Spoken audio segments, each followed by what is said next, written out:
Hai semua, welcome back to channel Iya Yes. Maaf banget, aku baru nongol lagi. Tapi hari ini aku akan share tips yang menurut aku penting banget untuk penulis pemula yang mau memulai nulis novel. Ini dia tips menulis novel online by Iya Yes.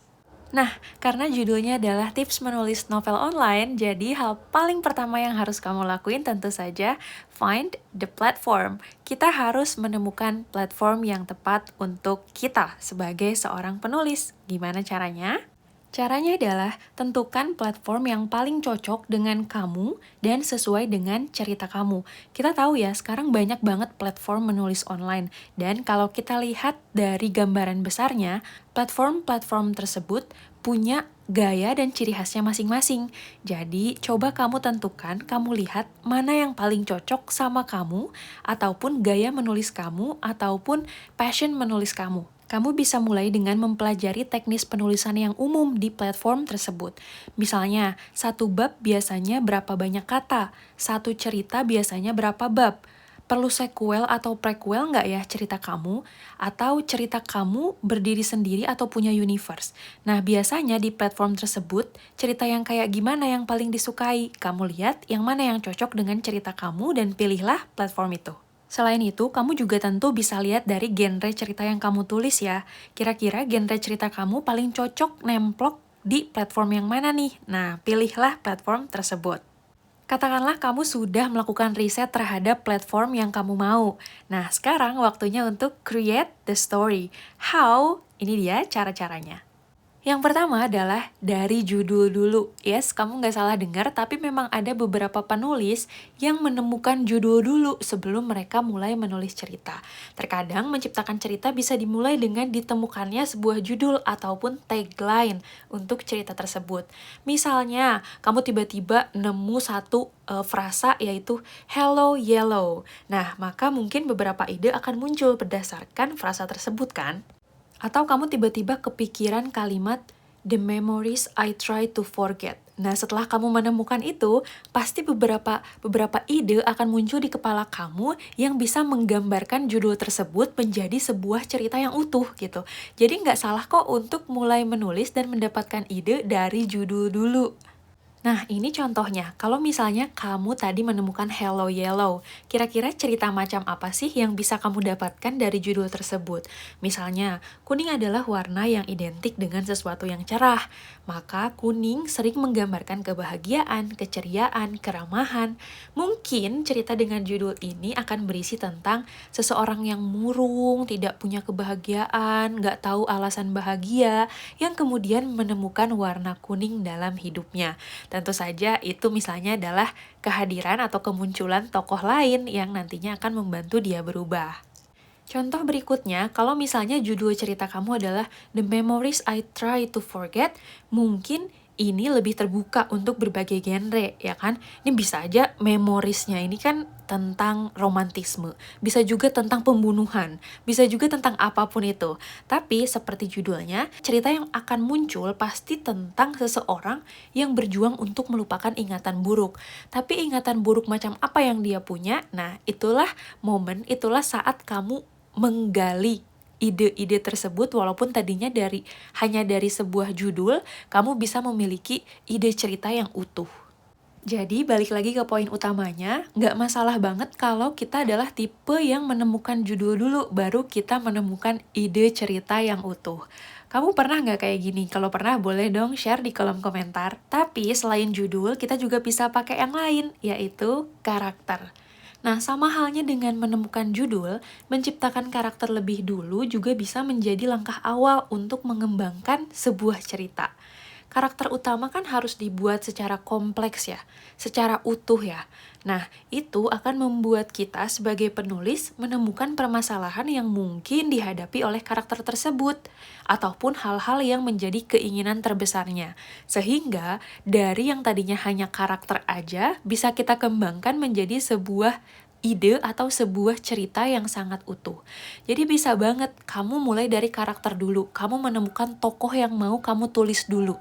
Tapi nggak boleh cuma nama aja ya, penciptaan karakter ini tentu harus selengkap mungkin, selengkap-lengkapnya, sebaik-baiknya supaya ide cerita kamu lebih mudah ditemukan. Ini ada 2 contoh. Misalnya yang pertama, seorang remaja adalah seorang anak manja yang tiba-tiba jatuh miskin. FTV banget tapi nggak apa-apa, cuma contoh. Nah, terus dari karakter yang kamu ciptakan itu akan muncul pertanyaan-pertanyaan yang perlu kamu jawab untuk menjadikan ide kamu utuh. Misalnya, bagaimana cara dia menjalani hidupnya? Bagaimana dia akan memperlakukan teman-temannya dan sebaliknya? Bagaimana nilai-nilai di sekolahnya? Apakah akan berubah atau enggak? Apakah dia bisa kembali ke kehidupannya sebelum dia jatuh miskin gitu misalnya. Jadi kamu harus menemukan pertanyaan-pertanyaan berdasarkan karakter yang kamu ciptakan. Contoh yang kedua, kali ini dewasa. Katakanlah seorang workaholic yang terus dijodohkan oleh orang tuanya. Lalu kamu harus menjawab pertanyaan-pertanyaan yang muncul. Workaholic ini kerjanya apa? Kenapa dia harus menjadi workaholic? Apa alasannya? Terus kenapa orang tuanya terus menjodohkan dia? Emangnya umurnya udah berapa? Kenapa sih dia harus dijodohin? Terus kenapa dianya nggak mau? Apakah dia pada akhirnya bisa menerima perjodohan itu, atau justru dia menemukan orang pilihannya sendiri? Nah, jadi berdasarkan satu kalimat tentang karakter aja, kamu bisa menciptakan sebuah outline kan?